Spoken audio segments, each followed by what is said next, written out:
Lionel Messi ഈ രീതിയിൽ പെരുമാറാനുള്ള സാധ്യതയുണ്ടോ? അതായത് എതിർ ടീമിന്റെ ലോക്കർ റൂമിലേക്ക് കയറി ചെന്ന് എതിർ ടീം കോച്ചിനെ തന്നെ അധിക്ഷേപിക്കുക. ലയണൽ മെസ്സി ഇത് ചെയ്യാനുള്ള സാധ്യതയുണ്ടോ? ലയണൽ മെസ്സിയുടെ ആരാധകർ വിശ്വസിക്കാനുള്ള സാധ്യതയില്ല. ഏതായാലും മെക്സിക്കോയിൽ നിന്നൊരു റിപ്പോർട്ട് പുറത്തേക്ക് വന്നിട്ടുണ്ട്. കഴിഞ്ഞ CONCACAF champions cup quarter final മത്സരത്തിൽ ഇന്റർ മയാമി മോണ്ടറയ്ക്കെതിരെ പരാജയപ്പെട്ടിട്ടുണ്ടായിരുന്നു. ആ ഒരു മത്സര ശേഷം ലയണൽ മെസ്സി ഇന്റർ മയാമിയുടെ ലോക്കർ റൂമിലേക്ക് കയറി വന്ന് മോണ്ടറയുടെ കോച്ചിന്റെ മുഖത്തേക്ക് മുഷ്ടി ചുരുട്ടി നിങ്ങൾ ആരാണെന്നാണ് നിങ്ങൾ കരുതുന്നതെന്ന് ലയണൽ മെസ്സി ആക്രോശിച്ചിട്ടുണ്ട്. ആ സമയത്ത് മോണ്ടറയുടെ കോച്ച് ലയണൽ മെസ്സിയെ നോക്കിയിട്ടില്ല.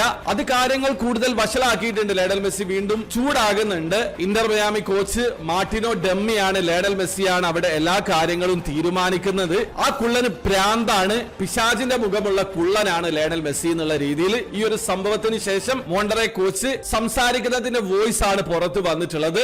നമുക്കറിയാം മത്സരത്തിന് ശേഷം ലയണൽ മെസ്സി എതിർ ടീം ലോക്കർ റൂമിൽ പോയി പ്രശ്നങ്ങൾ ഉണ്ടാക്കി എന്നുള്ള റിപ്പോർട്ടുകൾ വന്നിട്ടുണ്ടായിരുന്നു. പക്ഷെ ഇന്റർ മയാമിയുടെ സഹപരിശീലകൻ അത് നിഷേധിച്ചതാണ്. ഈ ഒരു അവസരത്തിലാണ് മോണ്ടറയുടെ കോച്ച് തന്നെ പറയുന്നത് ലയണൽ മെസ്സി എന്നെ ഇടിക്കാൻ വന്നിട്ടുണ്ടായിരുന്നു, മുഷ്ടി ചുരുട്ടി എന്റെ മുഖത്തേക്ക് വന്നിട്ടുണ്ട്. ആ ഒരു വോയിസിലാണ് മോണ്ടറെ കോച്ച് വളരെ രൂക്ഷമായിട്ട് ലയണൽ മെസ്സിയെ അധിക്ഷേപിക്കുന്നത്. കുള്ളൻ പിശാചിന്റെ മുഖമാണുള്ളത്, അവന് പ്രാന്താണ് എന്നുള്ള രീതിയിലാണ് മോണ്ടറെ കോച്ച് പ്രതികരിച്ചിട്ടുള്ളത്. ഒരു കാര്യം കൂടി മോണ്ടറെ കോച്ച് പറയുന്നുണ്ട്, അതായത് ഇന്റർ മയാമി ഇതിന്റെ ഫുട്ടേജ് ഒക്കെ ഡിലീറ്റ് ചെയ്യാനാണ് സാധ്യത. ഇപ്പൊ പുറത്തേക്ക് വരുന്ന റിപ്പോർട്ടുകൾ പ്രകാരം മത്സരശേഷം മോണ്ടറയുടെ ലോക്കർ റൂമിൽ വെച്ച് ചെറിയ എന്തെങ്കിലും പ്രശ്നം ഉണ്ടായിട്ടുണ്ടെന്നാണ് മനസ്സിലാക്കാൻ കഴിയുന്നത്. ആ രീതിയിലാണ് റിപ്പോർട്ടുകൾ പുറത്തേക്ക് വരുന്നത്. അപ്പൊ നിങ്ങളുടെ ഒപ്പീനിയൻ തീർച്ചയായും കമന്റിൽ അറിയിക്കാൻ ശ്രമിക്കുക.